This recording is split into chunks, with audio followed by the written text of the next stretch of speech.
መዳን አንድ ጊዜ በጸጋው ተሰጥቶን ያበቃና የተጠናቀቀ ከሆነ ለምንድን ነው የምንፈራው? አድኖናል ብለን ስንናገር በጅምላ ከመኮነን ነፃ ወጥተናል።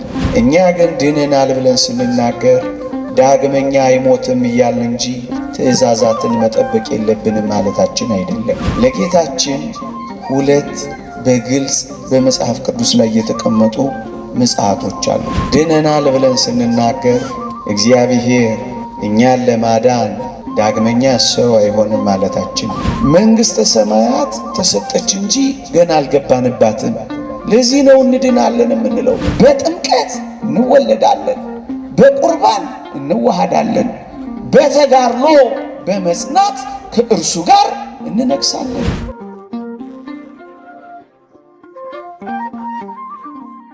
በስመ አብ ወወልድ ወመንፈስ ቅዱስ አሃዱ አምላክ አሜን። የራሳችሁን መዳን ፈጽሙ። በነገረ ድህነት ትምህርት በሁለተኛ ነጥብ የምንማማርበት ርዕስ ነው። የራሳችሁን መዳን ፈጽሙ። የሐዋርያው የቅዱስ ጳውሎስ መልእክት ወደ ፊልጵስዩስ ሰዎች ምዕራፍ 2 ቁጥር 1 ቁጥር 12 ምዕራፍ 2 ቁጥር 12 ይልቁንም ከእናንተ ስርቅ በፍርሃትና በመንቀጥቀጥ የራሳችሁን መዳን ፈጽሙ ይላል። እደግመዋለሁ። ይልቁኑ ከእናንተ ስርቅ በፍርሃትና በመንቀጥቀጥ የራሳችሁን መዳን ፈጽሙ ይላል። በዚህ ርዕስ መነሻነት ለጥቂት ደቂቃዎች እንማራለን። ሰምተን ለመጠቀም እግዚአብሔር ይርዳን። የእግዚአብሔር ማዳን አንዳች ነገር ሳይቀረው ተፈጽሟል። እግዚአብሔር ሰው ሆኖ በመገለጡ መከራን በመቀበሉ በመሞቱ ደግሞ ሞትን ድል አድርጎ በመነሳቱ መዳናችንን ፈጽሞታል። ይሄውም መዳናችንን ፈጽሞታል ስንል ከቀድሞ ከአዳም በደልና መርገም ነፃ አውጥቶናል ማለታችን ነው። አሁን በአዳም በደል ከመጠየቅ ነፃ ወጥተናል፣ ድነናል። በሥጋው መቆረስ በደሙ መፍሰስ ገነትን ከፍቶልናል፣ ሲኦልን በዝብዟታል። ድነናል። በኃጢአት ምክንያት የጎሰቆለውን ባሕርያችንን አድሶልናል። ድነናል። እንደ ቀድሞ በኦሪት እንደነበረው ቅዱስ ጳውሎስም እንዳለው እኔ የማልወደውንም አደርግ ሆንኩ እንዳለው አሁን የማንወደውን እንድናደርግ የሚያስገድደን የለም። ብንወድ ጽድቅ እንሰራለን፣ ባንወድ ክፉ እናደርጋለን። ይሄ ማለት የጎሰቆለውን ባሕርያችንን አድሶልናል፣ ደግሞም የደበዘዘውን ነፃ ፈቃዳችንን አድምቆልናል። በኦሪት ጽድቅ ቢሰሩ ከጽድቅ ፍሬ ማፍራት አልቻሉም ነበረ። ቅዱስ ጳውሎስ ከጽድቅ ምን ፍሬ ነበራችሁ የሚለው ለዚህ ነው። እንደውም ታስታውሱ ከሆነ ጽድቃችን እኮ የመርገም ጨርቅ ሆነ ብለው ነበረ። አሁን ግን ጽድቅ ብንሰራ ፍሬ እንድናፈራ እግዚአብሔር አድኖናል። ጽድቅ ብንሰራ ፍሬ እንድናፈራ እግዚአብሔር ጸጋውን ሰጥቶናል። አድኖናል። አድኖናል ብለን ስንናገር በጅምላ ከመኮነን ነፃ ወጥተናል። በኦሪት እንደነበረው አይደለም። በአንዱ በአዳም በደል ምክንያት መርገም ወደ ሰው ልጆች ሁሉ እንደደረሰው ቅጣቱ በሰው ልጆች ሁሉ ላይ እንዳረፈው እንደዚያ ዘመን አይደለም። አድኖናል። ለዚህ ነው የራሳችሁን መዳን ፈጽሙ የሚለው። ምክንያቱም እግዚአብሔር ማዳኑን አንዳች ነገር ሳይቀር ፈጽሞታል። አሁን የሚቀረው በዚህ የእግዚአብሔር የማዳን ጸጋ ውስጥ የእኛ ተሳትፎ ስለሚቀር ነው የራሳችሁን መዳን ፈጽሙ የሚለው። እኛ ኦርቶዶክሳውያን ምዕመናን ድነናል ብለን ስንናገር እግዚአብሔር እኛን ለማዳን ዳግመኛ ሰው አይሆንም ማለታችን ነው። ድነናል ብለን ስንናገር እግዚአብሔር ዳግመኛ እኛን ለማዳን መከራ ይቀበላል ማለታችን አይደለም። እኛ ድነናል ብለን ስንናገር ዳግመኛ እግዚአብሔር ስለኛ መከራን ተቀብሎ ይሞታል ማለታችን አይደለም። ታዲያ አንዳንዶች ድነናል ሲሉ ትእዛዛትን መጠበቅ የለብንም እስከ ማለት ደርሰዋል። እኛ ግን ድነናል ብለን ስንናገር ዳግመኛ አይሞትም እያልን እንጂ ትእዛዛትን መጠበቅ የለብንም ማለታችን አይደለም። መከራ አይቀበልም ማለታችን እንጂ ከአጋንንት ጋር፣ ከርኩሳት መናፍስት ጋር፣ ከእኩያት ፍትወታት ጋር መጋደል የለብንም ማለታችን አይደለም። እኛ ድነናል ብለን ስንናገር እግዚአብሔር ዳግመኛ ስለኛ አይሰቀልም ማለታችን እንጂ እግዚአብሔር በሰጠን የመዳን ጸጋ መጽናት የለብንም ማለት አይደለም። አንዳንዶች ድነናል ብለው ትእዛዛትን መጠበቅ አያድንም ብለውናል። ድነናል ስንል እንደነሱ እንደዚህ ማለታችን አይደለም። ተጋድሎ ምን ያስፈልጋል እንደሚሉት ማለታችን አይደለም። ድነናል ስንል እግዚአብሔር ዳግመኛ እኛን ለማዳን መከራ አይቀበልም አይሰቀልም ማለታችን እንጂ ትእዛዛትን መጠበቅማ ግድ ነው፣ መጋደልም ግድ ነው። ይሄን ማለታችን ኦርቶዶክሳውያን። ሶስተኛ ነጥብ ላንሳላችሁ፣ ልብ ብላችሁ ስሙኝ። አንዳንዶች ብዙም ደስ የማያሰኝ ጥያቄ ጠይቀውን ለማስጨነቅ ይሞክራሉ። ምን ብለው? እናንተ ኦርቶዶክሶች ድናችኋል አልዳናችሁም እያሉ ፈትረው ለመያዝ ይሞክራሉ። እኛም እንዲህ እንላቸዋለን፣ አዎ ድነናል፣ ግን እቺን ብቻ ብለን አናበቃ። ድነናል፣ እየዳንን ነው፣ እንድናለን እንላቸዋለን። ልብ በሉ፣ ድናችኋል? አዎ ድነናል፣ ግን ድነናል ብቻ ብለን አናቆምም። እናስ እየዳንን ነው፣ ከዚያስ ደግሞ እንድናለን እንላለን። ምን ማለታችን ነው? ይሄንን ስንል እዩ፣ ለጌታችን ሁለት በግልጽ በመጽሐፍ ቅዱስ ላይ የተቀመጡ ምጽአቶች አሉት፣ መገለጦች አሉት። ሁለት። አንደኛው የእግዚአብሔር ቃል እንደሚናገረው ቅዱስ ጳውሎስ በገላትያ መልእክቱ ምዕራፍ 4 ላይ እንደተናገረው የዘመኑ መጨረሻ በደረሰ ጊዜ ከሴት የተወለደው ልጁን ላከው እንዳለው፣ ጽዋው በሞላ ጊዜ አዳምን ለማዳን ሱባኤው በደረሰ ጊዜ ከልጅ ልጅ ተወልጄ አድንሃለሁ ያለው ቃልን ለመፈጸም የዘመኑ ፍጻሜ በደረሰ ጊዜ የሚለው የመጀመሪያው የፍጻሜ ዘመን ሰው ሆኖ ሲገለጥ፣ ደግሞ አለው ከሴት የተወለደው ልጁን ላከው የሚለው ሰው ሆኖ ሲገለጥ፣ እሱ ምንድነው? የመጀመሪያው የፍጻሜ ዘመን ነው። ምን የሆነበት? ሰው ሆኖ የተገለጠበት፣ መከራ የተቀበለበት፣ በመስቀል ላይ በመሞት መርገማችንን የሻረበት፣ ገነትን የከፈተበት፣ ሲኦልን የበዘበዘበት፣ ሞትን የሻረበት፣ መቃብርን ያስቀረበት፣ በሰማያዊ ስፍራ እንዳለን የገለጸበት፣ ይሄ የመጀመሪያው መገለጥ ይባላል። ሰው ሆኖ የተገለጠበት። በጅምላ ከመኮነን አዎን ድነናል። የተዘጋውን ገነት ከፍቶልን ነፃ ፈቃዳችንን አድምቆልናል። አዎን ድነናል። በመጀመሪያው መገለጥ አድኖናል እንላለን። ሌላስ ሁለተኛ መገለጥ ያልኳችሁ እሱ ደግሞ በመጨረሻው ዘመን የሚደረገው መገለጥ ነው። ደግሞ አለው በዕለተ ምጽአት የሚደረገው መገለጥ ነው። በሱስ ምን እንሆናለን? እንድናለን። በመጀመሪያው መገለጥ አድኖናል። በሁለተኛው ሲገለጥስ በቀኝ መቆም ይጠብቀናል። መንግሥተ ሰማያት መግባት ያገኘናል። እኔስ እንድናለን እንላለን። ምን መስላችሁ? መንግሥተ ሰማያት ተሰጠች እንጂ ገና አልገባንባትም። ለዚህ ነው እንድናለን የምንለው። ገነት ተከፍታለች እንጂ እኔና እናንተ ገና አልገባንባትም። ለዚህ ነው እንድናለን የምንለው። መዳናችንን በተስፋ ጀምረናል እንጂ ገና አልጨበጥነውም። ስለዚህ እንድናለን እንላለን። ቅዱስ ቄርሎስ በረከቱ ይደርብንና እንዲህ ይላል፣ ለጌታችን አንድ ምጽአት ብቻ እንዳለው የምንናገር አይደለንም፣ ይልቁንም በክብር ከፍ ያለውን ሁለተኛውንም መገለጽ ምጽአት እንናገራለን እንጂ ይላል። ሁለት ምጽአት ያልኳችሁ ይህንን ነው። እዩ፣ በመጀመሪያው ምጽአት ትሕትና አየን። በሁለተኛው ምጽአት ሁለተኛ ሲገለጥ ደግሞ ፍርዱን እናያለን።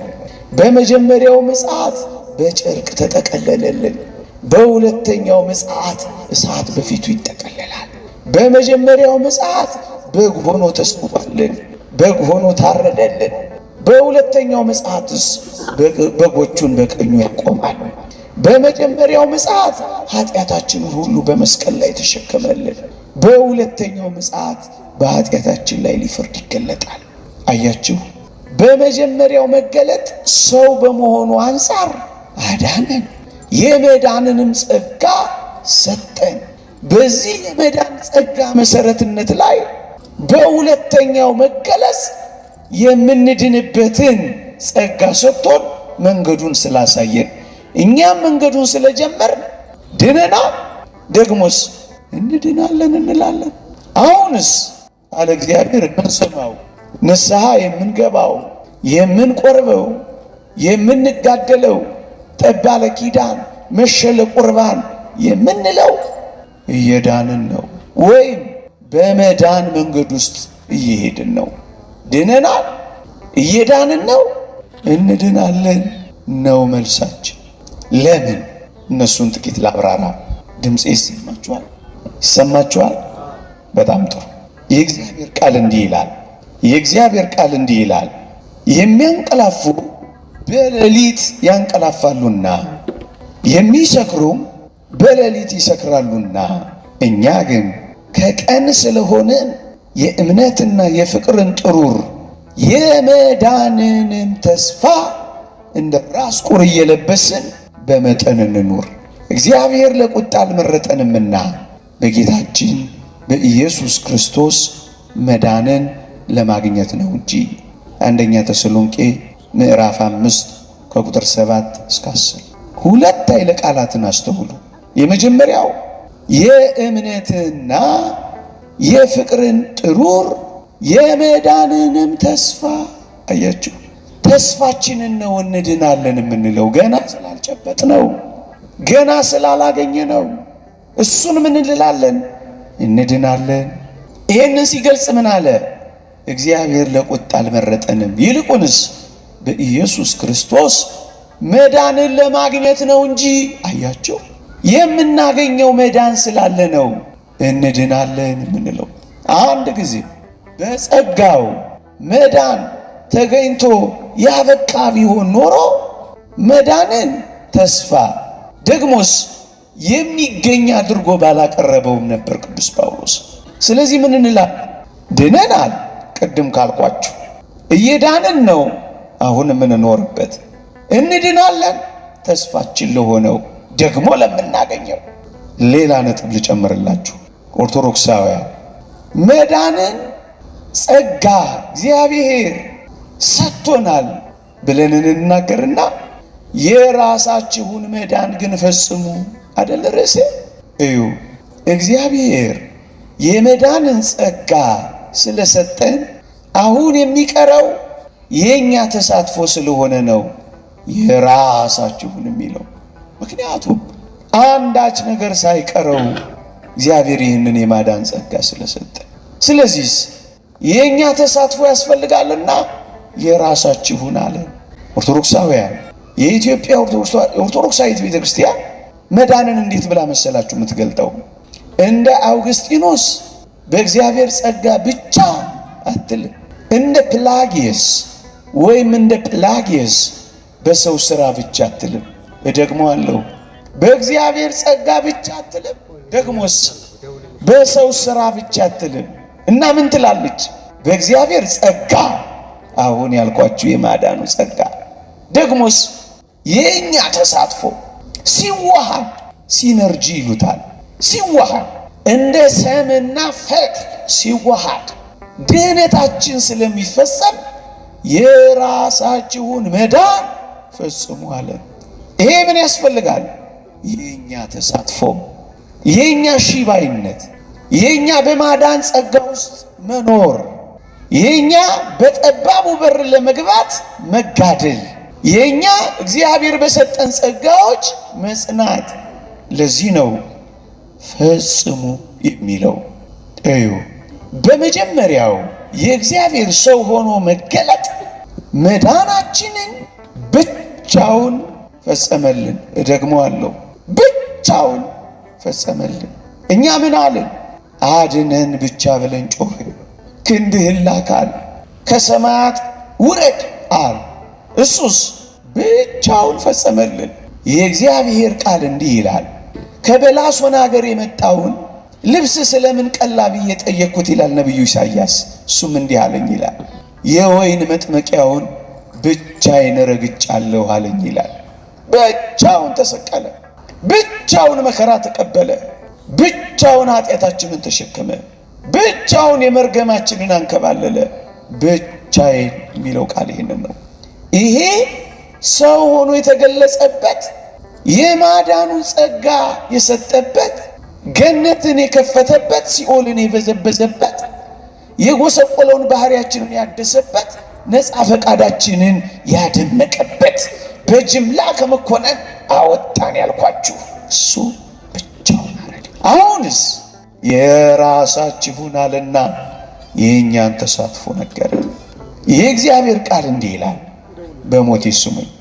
እንዲህ ይላል የእግዚአብሔር ቃል፣ አብረንም እየሰራን የእግዚአብሔርን ጸጋ በከንቱ እንዳትቀበሉ እንለምናለን ይላል።